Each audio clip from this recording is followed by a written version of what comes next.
Շնորհակալություն։ Պաստորեն դա իմ համար պաշտոնի բարձրացում չի, հակառակը իջեցում է։ Բայց հայրենիքի համար պատրաստ ենք ամեն ինչի։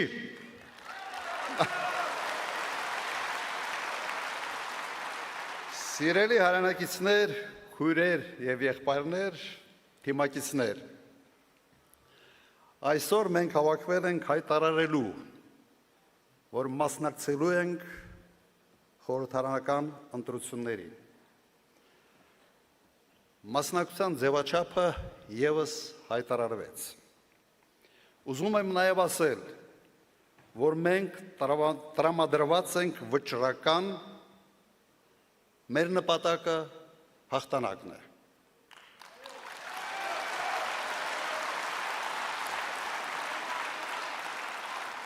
Վստահ է, որ այն չարը, որը մարմնավորում է այս իշխանությունը, պարտվելու է։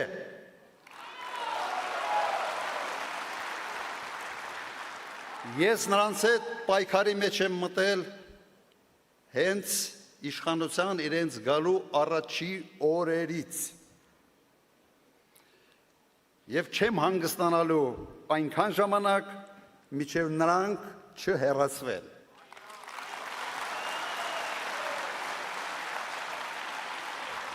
Իդեպ սրանով եմ տարբերվում այլ վարչապետի թեկնածուներից։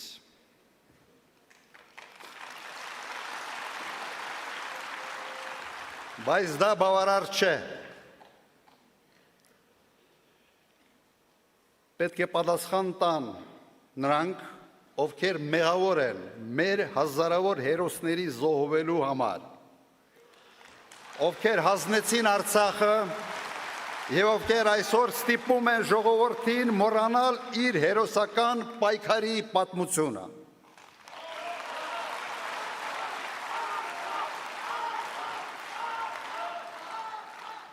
Սիրելի հայրենակիցներ, մենք ապրում ենք մի տարօրինակ ժամանակահատվածում, երբ փորձում են մեզ համոզել, որ մեր հարուստ պատմությունը բեռ է, որը մեզ հետ է քաշում, այլ ոչ թե հենարան առաջ շարժվելու համար, որ հայրենասիրությունը հնացած հասկացություն է, որը վնասակար է հայի ստամոքսի համար, որ ինքնությունը մեր էության մաս չէ, այլ սեզոնային մոդա է, որը կարելի է տարին մի քանի անգամ փոխել։ Այս վտանգավոր անհետեցություններին մենք ասում ենք ոչ։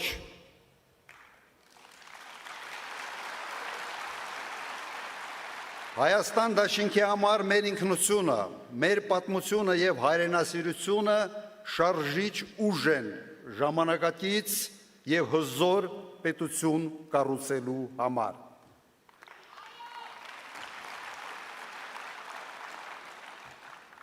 Այսօր աշխարհը վերածվել է քաոսի։ Համաշխարհային կարգը փլուզվել է, իսկ նորը դեռ չի ձևավորվել։ Ամենայն հավանականությամբ ջունգլիների օրենքը որոշ ժամանակ կլինի համաշխարհային նոր կարգը։ Այդ պայմաններում անվտանգությունը առաջիկա տարիներին մնում է Հայաստանի գլխավոր խնդիրներից մեկը։ Հայաստանին անհրաժեշտ է մարտունակ բանակ, ուժեղ առաջնորդ եւ հզոր դաշնակից, որպեսզի համատեղ ուժերով չեզոքացվեն բոլոր սպառնալիքները։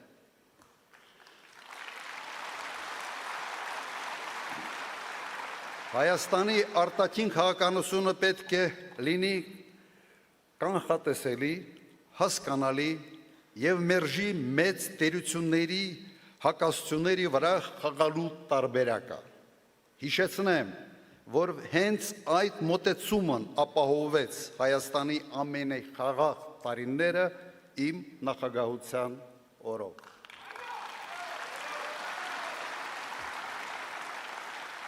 Այսօր հայտարարում եմ, որ կարող եմ ապահովել մեր անվտանգության մոդելի բացարձակ հուսալի ձևաչափ։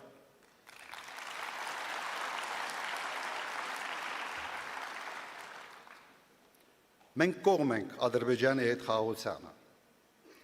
բայց այդ խաղաղությունը պետք է հիմնված լինի ոչ թե պապայիս արև մոդելի վրա,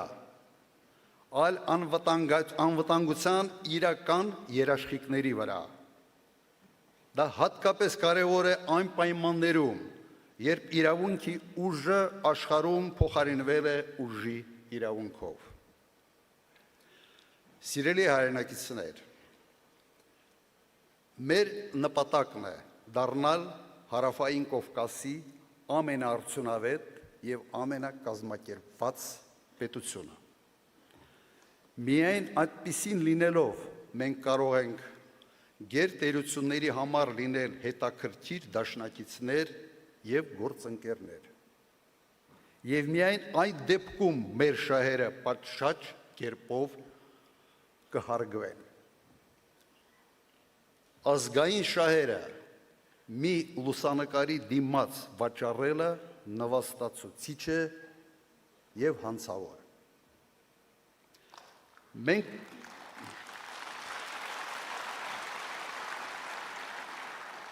Մենք կտրուկ կբարձրացնենք պետական կառավարման արդյունավետությունը։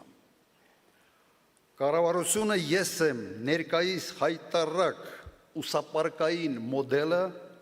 պետք է փոխարինվի կառավարությունը մենք ենք կոլեգիալ ներառական մոդելով։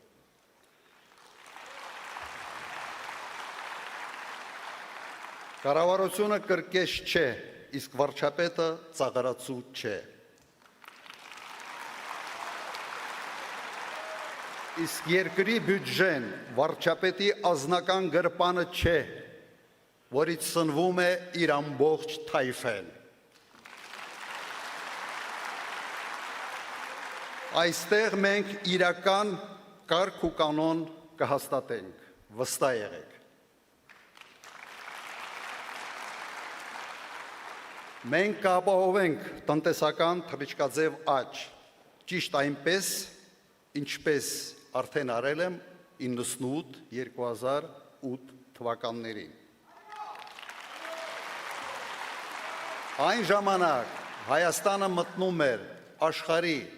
ամենից արագ զարգացող պետությունների տասնյակի մեջ, իսկ վերջի 5 տարին հինգյակի մեջ։ Մենք պետք է ստեղծենք ժամանակակից մրցունակ արդյունաբերություն եւ գյուղատնտեսություն, որոնք ունակ կլինեն արտահանել ապրանքներ արտաքին տարբեր շուկաներ։ Սակայն տնտեսության աճը չի կարող ինքնանպատակ լինել։ Աճը պետք է անմիջապես արտացոլվի մեր քաղաքացիների կենսամակարդակի վրա։ Իմ օրոք Հայաստանի տնտեսությունը աճեց 6 անգամ, միջին աշխատավարձը աճեց ևս 6-պատիկ։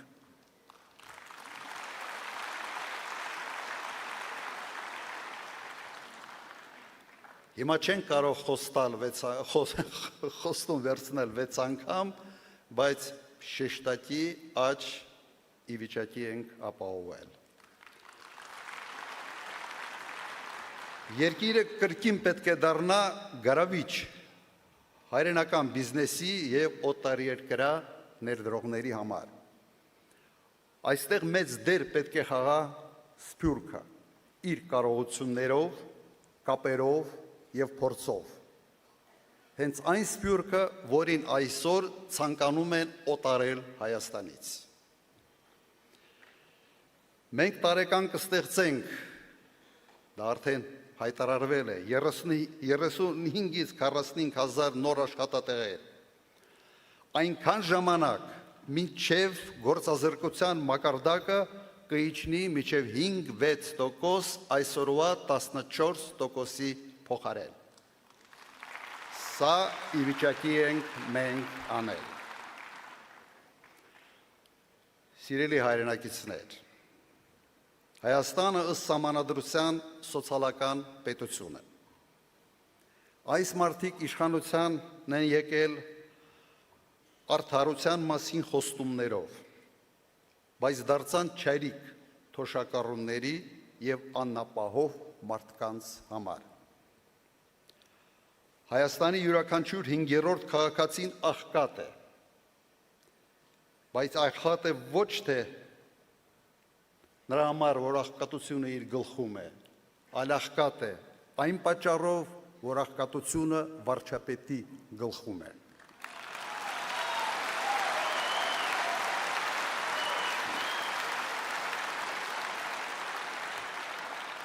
Իմ նախագահության 10 տարիների ընթացքում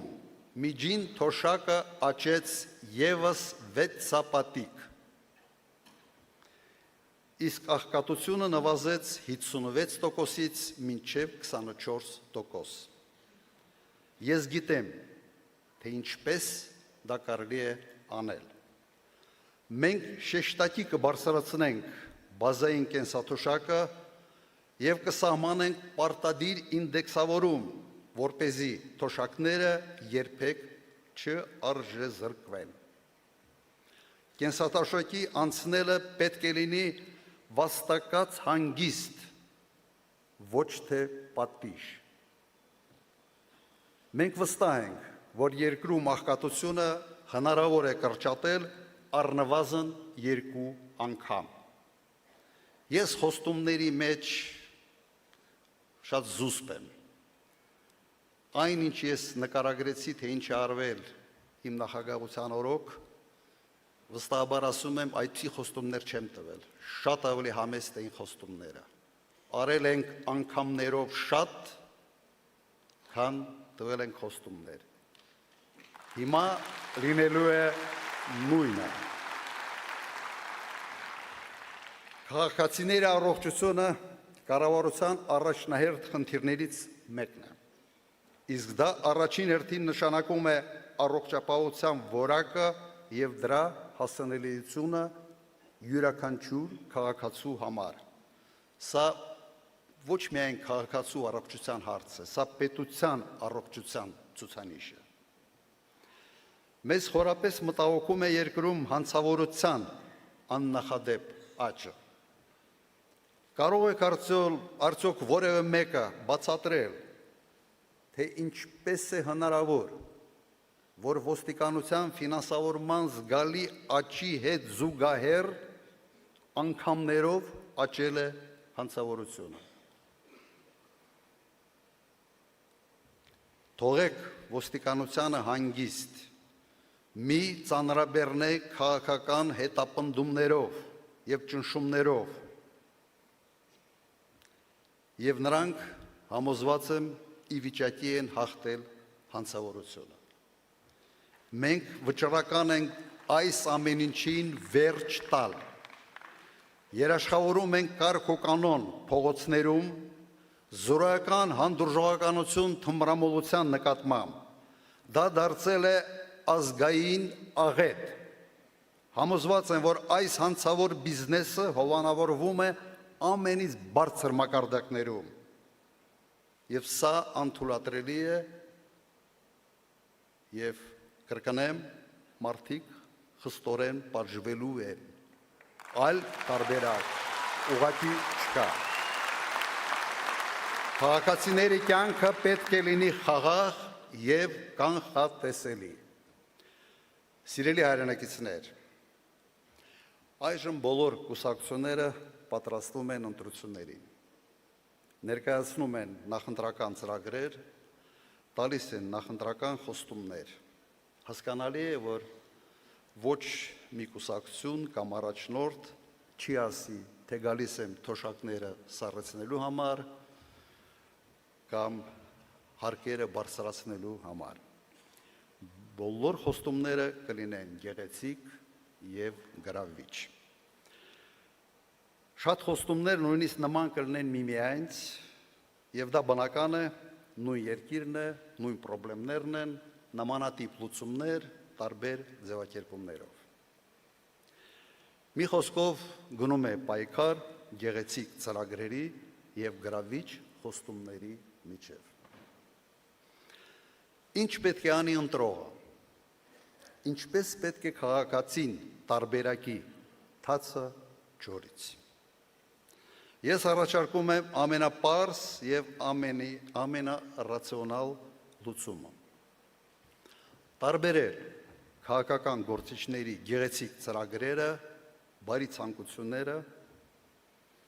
և դրանք իրականացնելու իրական կարողությունները։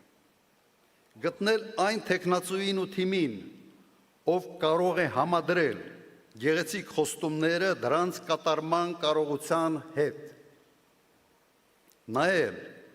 թե մասնակիցներից ով է իր փորձով, գիտելիքով, կամքով ի վիճակի իրականացնել այդ ամենը։ Հենց այս հանգամանքն է մեր Հայաստան դաշինքի ակնհայտ մրցակցային առավելությունը։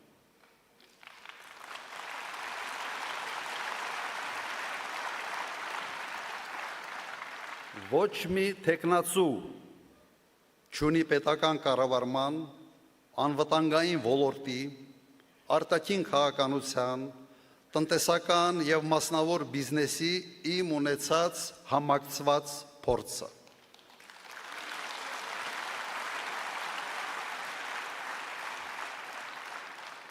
Այդպիսի փորձ ոնց որ Հայաստանում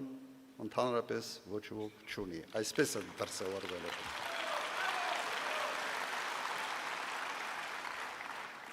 Մի անգամ դուք արդեն հավատացել եք գեղեցիկ խոստումներին, հայտնի քաղաքական խարդախից, որը ուներ զրոյական կառավարման փորձ, և ստացել ենք աղետ և նվաստացում։ Իմ կոչը պարզ է, դադարեցրեք փորձարկումները, երկիրը տրենաժոր չէ, որի վրա անփորձ մարդիկ պետք է սովորեն կառավարման տարրական կանոնները։ Դա երկրի համար չափազանց թանկ շքեղություն է։ Սիրելի հայրենակիցներ, այս հողը, ինչ որ տեսնում ենք, ամենաբերի հողը չէ։ Մեր լեռները ամենաբարձրը չեն, մեր ընտերքը ամենահարուստը չի, բայց սա մեր հայրենիքն է, մեր հողն է, և այս հողը ծնել է իմ կարծիքով ամենից խելոք, ամենից աշխատասեր, մի քիչ միամիտ ժողովուրդ, մի ժողովուրդ, որը արժանի է շատ ավելի լավ կյանքի։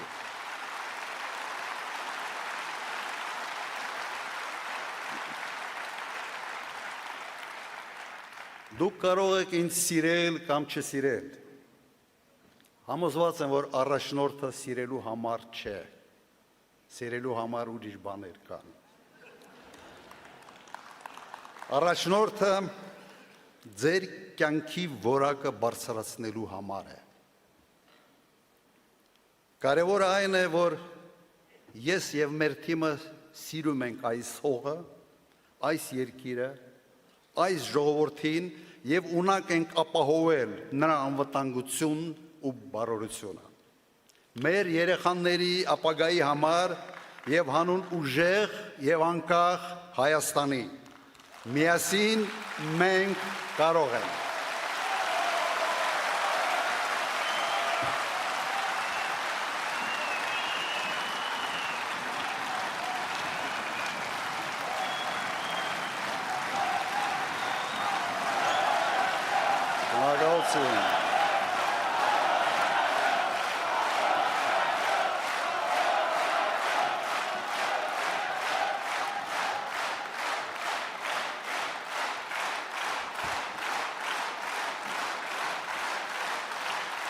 Շնորհակալություն,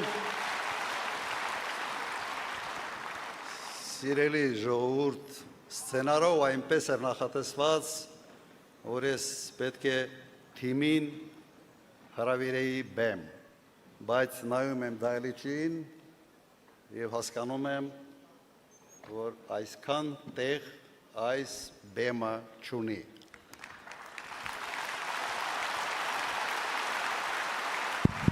Դայլի ճլեպ լեցուն է, մեր թիմը դուք եք և նրանք են, ովքեր այսօր դիտում են էկրանների վրա մեր այս հանդիպումը։ Եվ քանի որ չեմ կարող հրավիրել ձեզ այստեղ, ուրեմն ես պետք է գամ ձեր մոտ։ Շնորհակալություն, լավ է։